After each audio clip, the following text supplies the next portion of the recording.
Hi friends, welcome back to my channel. இன்னைக்கு நம்ம பார்க்க போறது cook with comaliல கிரேஸ் அக்கா வின் பண்ண ரெசிபி தான் பார்க்க போறோம். வெண்டைக்காய் துவையல். இதோட அளவுகள் எல்லாமே நான் டிஸ்கிரிப்ஷன் பாக்ஸ்லயும் கொடுக்கிறேன். அப்படியே வீடியோலயும் சொல்றேன். போய் செக் பண்ணுங்க.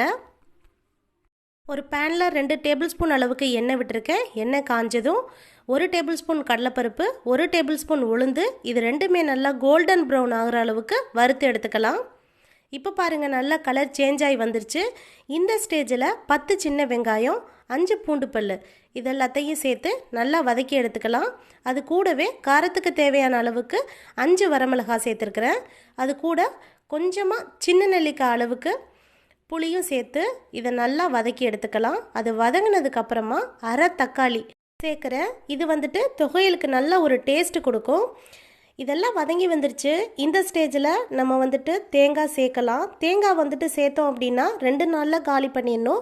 தேங்காய் சேர்க்காமல் செஞ்சோம் அப்படின்னா ஃப்ரிட்ஜில் வச்சு 1 வாரம் வரைக்கும் யூஸ் பண்ணிக்கலாம். தேங்காய் வந்துட்டு ரொம்பவே நல்லா டேஸ்ட்டாக இருக்கும். இதை சேர்த்து ட்ரை பண்ணி பாருங்கள். இது வந்துட்டு தேங்காய் நல்லா ஈரப்பதம் போகிற அளவுக்கு வதக்கி எடுக்கணும். முன்னை விட தேங்காய் வந்துட்டு நல்லா வதங்கிருச்சு. கலரும் சேஞ்ச் ஆகி வந்துருச்சு. இதை ஆஃப் பண்ணிவிட்டு ஒரு பிளேட்டில் ஆற விட்டுடலாம். இதெல்லாத்தையும் ஒரு பிளேட்டில் மாற்றிக்கிட்டேன். அதே பேனில் 100 கிராம் அளவுக்கு வெண்டைக்காவை குட்டி குட்டியாக கட் பண்ணி வச்சுருக்கிறேன். அரை ஸ்பூன் அளவுக்கு எண்ணெய் சேர்த்துட்டு இந்த வெண்டைக்காவை நல்லா வந்துட்டு வளவளப்பு தன்மை போகிற வரைக்கும் வதக்கி எடுக்கணும். இந்த துவையல் பார்த்திங்கன்னா ரொம்பவே டேஸ்ட்டாக இருந்துச்சுங்க. சாதத்துக்கு மிக்ஸ் பண்ணி சாப்பிடும்போது ரொம்ப நல்லா இருந்துச்சு. கண்டிப்பாக இதை உங்கள் வீட்டில் ட்ரை பண்ணி பாருங்கள்.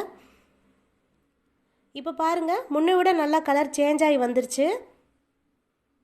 இப்போது இதையும் ஒரு பிளேட்டில் விட்டு ஆற விட்டுக்கலாம்.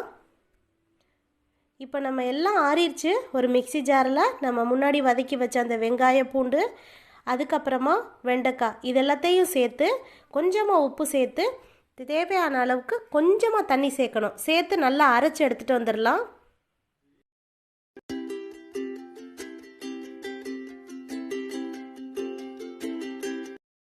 இதை நம்ம அரைக்கும்போது இந்த வெண்டைக்காய் தெரியாத அளவுக்கு அரைச்சி எடுத்துக்கணும்.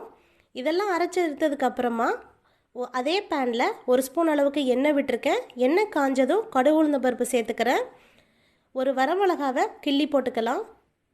இது நல்லா பொரிஞ்சதுக்கப்புறமா அரைச்சி வச்சுருக்கிற இந்த துவையல் இதில் சேர்த்து 10 செகண்ட் வதக்கி எடுக்கலாம். நல்லா கலர் சேஞ்ச் ஆகி வந்ததுக்கப்புறமா இதை ஒரு பவுலில் மாற்றிக்கலாம். அவ்வளோதான்.